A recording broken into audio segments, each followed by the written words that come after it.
Depuis 7 siècles, nous sommes les ambassadeurs de cette culture, nous sommes les archives de cette culture et nous ne pouvons que faire ce travail, continuer à faire ce travail, à faire ce rôle-là de griot. We will talk about it, you know, because I think you need advice to know if it's... Et aujourd'hui, c'est vrai que l'histoire nous enseigne que nous sommes propriétaires de la Kora, tout comme des familles Kouyaté, Sissoko, etc., etc.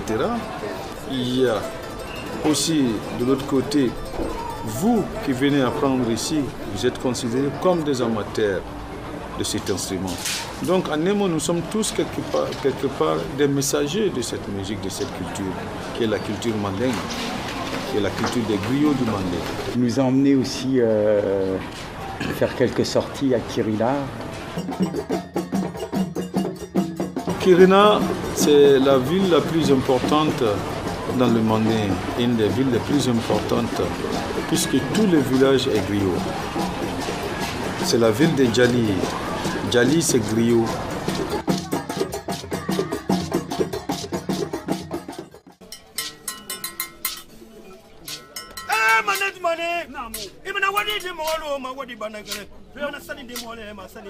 On est griot, mais on ne devient pas griot.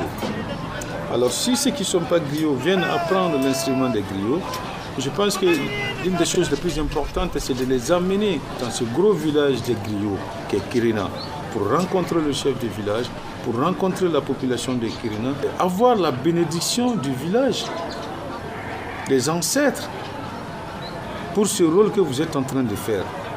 Et ensuite visiter notamment le centre de musique qui se trouve à Kirina, qui fut une collaboration de Play for Change.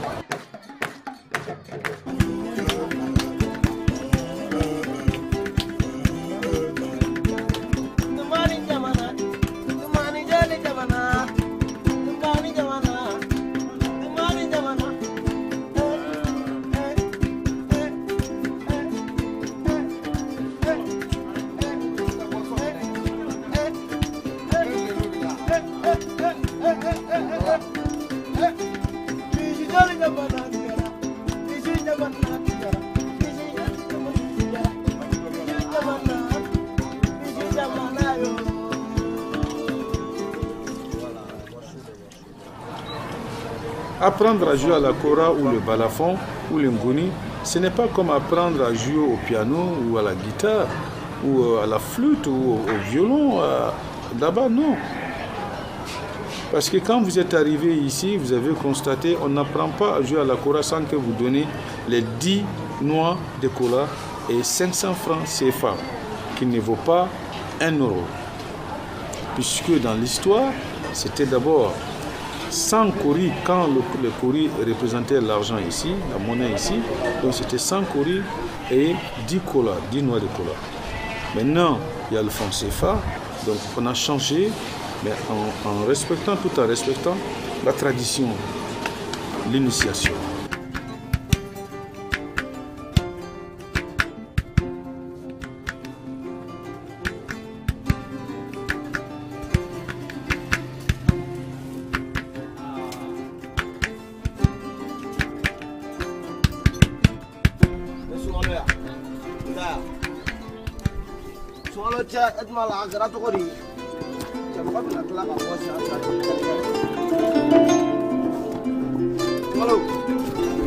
Ça, c'est pas bon.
ça, il faut y aller à Kirina, il faut avoir la bénédiction, il faut suivre les rituels de l'apprentissage et ensuite jouer, théorie, pratique. La kora, elle est au centre de tout ça. C'est un instrument qui date de 7 siècles, qui continue à jouer de la musique traditionnelle de chez nous, mais qui reste aussi ouvert pour la musique électronique, pour la musique, pour le blues, pour le jazz, pour tout ce que vous voulez. C'est ça aussi. Donc il y a la tradition, mais il y a la modernité, il y a le passé, il y a le présent, il y a le futur. Donc c'est ça, c'est une rencontre.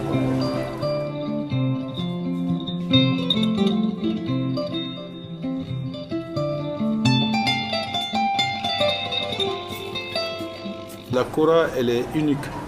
J'appelle toujours la kora le passeport, la carte d'identité de la culture mandingue.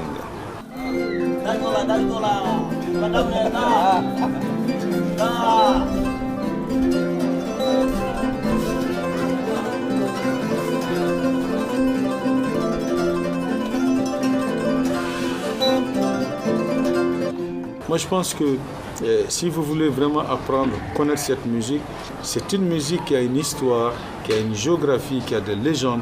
Je pense qu'il faudrait venir apprendre cette musique à la source.